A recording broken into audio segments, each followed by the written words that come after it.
अस्सलामु अलैकुम वरहमतुल्लाहि वबरकातुहू टू ऑल द व्यूअर्स। उम्मीद है आप सब ठीक होंगे। होप सो आपको लास्ट लेक्चर की समझ आ गई होगी, जिसके अंदर हमने बायोलॉजिकल प्रॉब्लम सॉल्व करने का जो मेथड है उसके स्टेप्स जो हैं वो पढ़े थे। आज का लेक्चर जो है उसमें हमारा टॉपिक है स्टडी ऑफ मलेरिया, जो कि बायोलॉजिकल मेथड की एक एग्जाम्पल है। We know malaria is a common disease in many countries including Pakistan. ये जो टॉपिक है ये इसके अंदर से शॉर्ट क्वेश्चंस बहुत ज़्यादा आते हैं, एमसीक्यूज़ बहुत ज़्यादा आते हैं, लॉन्ग क्वेश्चन कम ही आता है, इसलिए आपने इसको अच्छी तरह पढ़ना है। We know malaria is a common disease in many countries including Pakistan. Malaria जो है वो एक बहुत कॉमन डिजीज़ है बहुत सारी कंट्रीज़ में, जिसमें पाकिस्तान भी शामिल है। We will go through the history of this disease to know how biology solve the biological problem concerning the cause and transmission of malaria. वो कह रहा है कि अब हम पढ़ने लगे हैं कि इस बायोलॉजिकल मेथड, ये जो हमारे पास प्रॉब्लम आई है बायोलॉजिकल प्रॉब्लम, इसको हमने किस मेथड से सॉल्व किया था और कैसे और क्या क्या कॉज बनी थी मलेरिया के ट्रांसमिट होने की। In ancient times more than 2000 years ago, पुराने वक्तों में 2000 साल पहले की बात है।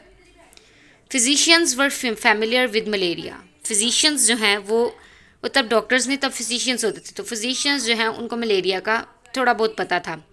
दे described it as a disease of chills and fevers with recurring attacks. वो इस डिज़ीज़ को कैसे डिस्क्राइब करते थे कि इसमें कोई भी जो इंसान है उसको ठंड लगती थी, उसको बुखार होता था और थोड़ी थोड़ी देर बाद उसको इन दोनों चीज़ों के अटैक्स आते थे।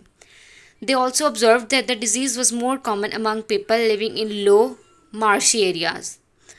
वो कह रहे हैं कि जब वो जो फिजिशियंस हैं उन्होंने जब इस पर थोड़ी सी रिसर्च की तो उन्होंने क्या देखा कि ये उन लोगों में ज़्यादा कॉमन है जो कि लो, यानी कि जहाँ पे कोई इतना साफ माहौल नहीं है, ठीक है, वहाँ पे रहते हैं, या मार्शी एरियाज़ जो गंदे इलाके हैं। It was thought that the stagnant water of marshes poisoned the air. वो कह रहे हैं कि ऐसा लगता था, जैसे मतलब डॉक्टर्स फिजिशियंस बताते थे, ऐसा लगता था कि जो गंदे इलाकों का जो गंदा पानी है ना, उसने हवा को आलूदा कर दिया, गंदा कर दिया। As a result of breathing in this bad air people got malaria.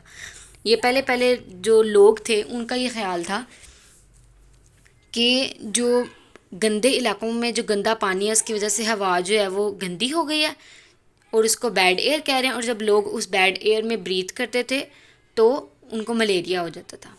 This belief led to the name of this disease. अब ये जो बैड एयर है इसकी वजह से भी इसका ये वाला नाम निकला malaria. The Italian word Mala means bad and area means air. जो मलेरिया है वो इटालियन वर्ड है और ये दो लफ्ज़ों पर मुश्तमिल है, एक है माला जिसका मतलब है bad and area means air. For further clarification of the observation, some volunteers drank stagnant water from the marshes. They did not develop malaria. वो कह रहे हैं कि फर्दर इस क्लैरिफिकेशन के लिए कि क्या लोगों को सही लगता है कि जो मार्शी एरियाज़ इनका स्टैंडेंट वाटर जो है वो मलेरिया कॉज कर रहा है। फिर उन्होंने कुछ वॉलंटियर्स, कुछ ऐसे उनके पास थे लोग जिन्होंने ये गंदा पानी पिया वहाँ मार्शीज से, लेकिन उनको मलेरिया नहीं हुआ। In the 17th century, when the New World America was discovered, many plants from America were sent back to Europe to be used as medicines. अब क्या हुआ है कि जब 17th सेंचुरी के अंदर नई दुनिया जिसको अमेरिका कहा जाता है अब वो बनी थी, तो क्या था कि अमेरिका से बहुत से प्लांट्स जो है उनको यूरोप में भेजा गया था ताकि वहाँ पर मेडिसिन के सिलसिले में उनके ऊपर काम हो सके।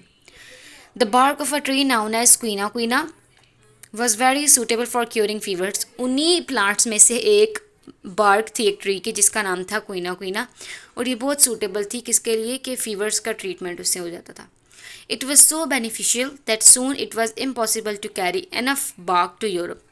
ये बहुत जो है वो फ़ायदा मंद थी, बहुत बेनिफिशियल थी, लेकिन इतनी जल्दी इतनी ज़्यादा क्वीना क्वीना जो है उसको यूरोप लेके जाना थोड़ा मुश्किल था।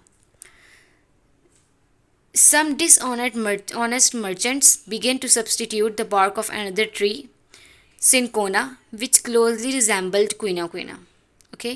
अब वो कह रहे हैं कि कुछ ऐसे डिसऑनेस्ट मर्चेंट्स ताजिर, कुछ ऐसे डिसऑनेस्ट ताजिर थे, उन्होंने क्या किया कि क्वीना क्वीना, उनको जब पता चला कि ये फीवर की ट्रीटमेंट के लिए बहुत अच्छी है, तो उसने क्वीना क्वीना को रिप्लेस कर दिया सिनकोना से, जो कि क्वीना क्वीना की तरह ही लगती थी। लेकिन उनकी ये डिसऑनेस्टी जो है ये मैनकाइंड के लिए बहुत अच्छी साबित हुई। सिनकोना बाग जो है वो मलेरिया के ट्रीटमेंट के लिए बहुत अच्छी साबित हुई।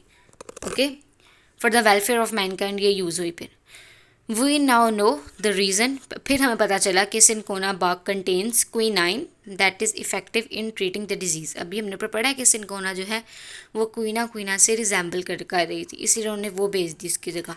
तो अब वो बता रहे हैं कि जो सिनकोना बाग है उसके अंदर क्विनाइन एक मटेरियल था, केमिकल था जो इफ़ेक्टिव था इन ट्रीटिंग द डिज़ीज़। आज तक का लेक्चर हमारा यहीं तक है। नेक्स्ट लेक्चर में हम इस टॉपिक को कंटिन्यू करेंगे। तब तक के लिए अल्लाह हाफ़िज़।